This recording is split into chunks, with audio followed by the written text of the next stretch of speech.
The movie David, directed by Bijoy Nambiar, stars Vikram and Jiva. They're both stars in their own rights in South India, in Tamil Nadu, and he finds it appropriate to use them even in the Hindi version.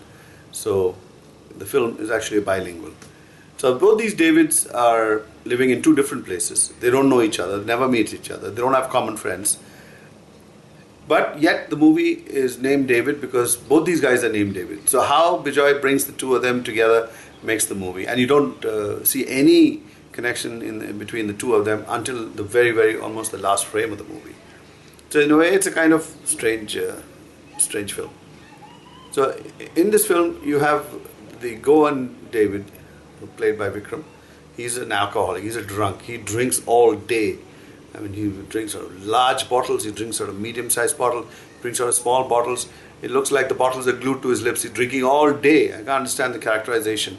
It's not that makes him heroic or funny or witty or romantic. He's just drinking.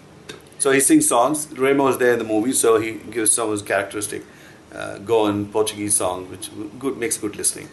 So that's what's happening in Goa. He's got his father and his friends, and one of his friends is a massage parlor owner played by Tabu. It's a kind of sleazy looking place, but at the same time she's got a husband and a son or a daughter. So that's the Goan side of things. And over in Bombay, the other David is played by Jiva. He's a young musician, ambitious, wants to get ahead, and his father is a priest played by Nasser. Very underplayed role, doesn't talk too much, but he's a typical evangelical kind of priest, not given to, I mean, not in church doing service and all that, but more of a preacher, telling people to live well and how you should fear the Lord and all that. But that doesn't impress Jiva very much, because he keeps telling his father, you keep talking all these nice things about these people, but basically they don't give you any money. They drop 20 rupee notes in the collection plate. So how are you going to live on 20 rupees? His father says, no, don't worry about that, that's my life. Anyway, they seem to be well connected. The Lord must be providing, because they have good clothes and they live in a good house. So life is going along quite well in Bombay. But one day, things happen to his father, which he is not a witness to, but which he comes to know later here. Now back in Goa, Vikram, his friend, has agreed to marry a girl. He comes and announces, I am getting married to a girl. And so Vikram asks him, who's the girl? He said, I don't know. But I know that her father's offered me money and a house and a car and a boat. And so he said, that's good enough for me. I'm going to marry her for that. So Vikram says, okay, that's your business. But when he actually meets that girl, and introduced to her by his friend, he sees that she's a stunning girl. She's absolutely gorgeous. She's a beautiful girl. And only problem is that she's deaf and dumb. So now Vikram is totally in love with her and wants to marry her and wants to break up the other engagement so that he can marry this girl. So he goes to Tabu, and Tabu says, go send your mother. She will go and tell the father of the girl, hey, listen, don't get your daughter married to this guy. Get her married to Vikram. Vikram loves her and he's a much better, nicer guy, blah, blah, blah. So the mother goes and she's hit on the head by a coconut that falls off a tree. So she's knocked out. So he doesn't know what to do. So that's one bit there. Then he ships back to Mumbai, where one day when he comes back home, he finds that there's some local politician, a lady politician, who comes with a mob, leading a mob, and drags his father down, and then humiliates him, tells him that we've been warning you not to get involved in this conversion thing that you're doing all the time. Converting Hindu boys into Christians by false promises and all that. We've been warning you, now we're going to teach you a lesson. So they slap him around and then they blacken his face, drag him up and just leave him. They don't physically hurt him, but they blacken his face. When Jiva comes home, his father is there, in this miserable state. And his sisters tell him what happened. So he quickly identifies who the people did it, and he goes and takes revenge from them. He punches them up as usual, bodies flying through the air, a little stunt going on, and again in the rain, I think it's the rain.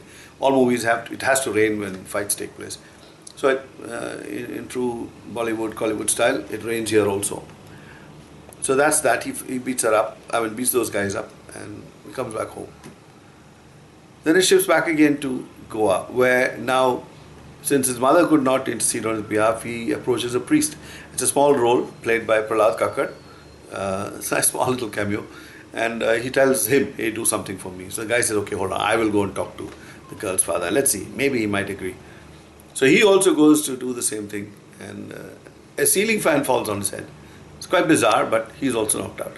So the movie is a series of little events that happen in Bombay and happen in Goa, and totally unconnected. It doesn't affect the one actions here don't affect the guy, the person in the other city. They seem to go on different paths. It's like it's not like a railway track, even which at least runs together parallelly. This one is going off somewhere else. This one is going off somewhere else. But you sit in the theatre hoping that at some point these two tracks will actually meet, or at least start approaching each other. And then you find that that's what happens. Jiva plans to kill this woman, and he's got a knife and he was just plunged into her chest at a public meeting. But somebody else intervenes and shoots her. And as she falls, her eyes lock with Jiva's, and there's an exchange of glances. We don't know whether there's any significance to that, but we don't know what happens after that. So that's just continues there. As a matter of fact, that story ends there. Once a woman is killed, there's nothing more about Jiva. Finished. He's just there, a musician. His father gets humiliated. He goes, seeks revenge, and the woman is done for. I don't know how, in some way. Maybe she's dead, maybe she's not dead, but that ends there. So it shifts back to Goa here. So we don't know the time frame of all these things. Is it 6 months, 1 year? But anyway, so now he's back in Goa. So he sends, out of desperation, he senses that there is no other way to stop this wedding. It's inevitable. So one day he tells that again to Tabu, and she says, no, don't give up hope. See, there's a thing in a Christian wedding, the priest will stand up and ask, does anybody want to say anything which will prevent this wedding from going forward? Like they know something secret, that's not good. Then say it now, otherwise hold your tongue. At that time, you stand up and go and say, yeah, I know, and I love her, and I don't want the money and the car and the boat and the house. I'm willing to marry her just because I love her. And I'm sure the father of the bride will want to have a son-in-law like that, and he will stop the wedding with the other guy, and he'll make her marry you. So that's what you need to do. So he says, all right, he takes a piece of paper, writes down all the stuff, and at the day of the wedding, he's about to say that when he notices to his horror that the girl is looking at her future husband, like dreamily, my God, he realizes that she's in love with this friend of his. Then he holds his tongue. He says, if I were to say something now, first of all, that girl will deny that she loves me, and I'll make a fool of myself. Everybody here will laugh at me. On top of that, I will lose a friend forever. My friend will never want to meet me or talk to me again. So he says, okay, let me keep quiet. So, in a way, I would imagine Jiva in Bombay wanted to kill the woman, but circumstances prevented him from doing it. But the woman got killed. Here, he wanted to stop a wedding, but circumstances stopped him from saying what he wanted to say, and the marriage went through. So in one, it was successful in spite of his plans, and there it was successful without him getting involved in it. So I don't know, maybe something. Maybe I'm reading too much into it. Maybe Bijoy had no such plan, and his entire movie was something totally different, and I missed it. I really don't know. But only thing is, at the end, when the camera pans after the wedding is over and onto the face of the priest, we realize that it is the other David. The musician David is now a priest, and he's the one officiating at this wedding. So that is really the only point when you realize that David and this David at least appear in the film at one place. They still don't know each other, and he just looks at him and says, thank you, Father, whatever they say. And he says, thank you. That was it. So this is it. This is David. A kind of freaky film, but if you can find more connections, good luck to you. That's Bijoy Nambiar's David. Go see it.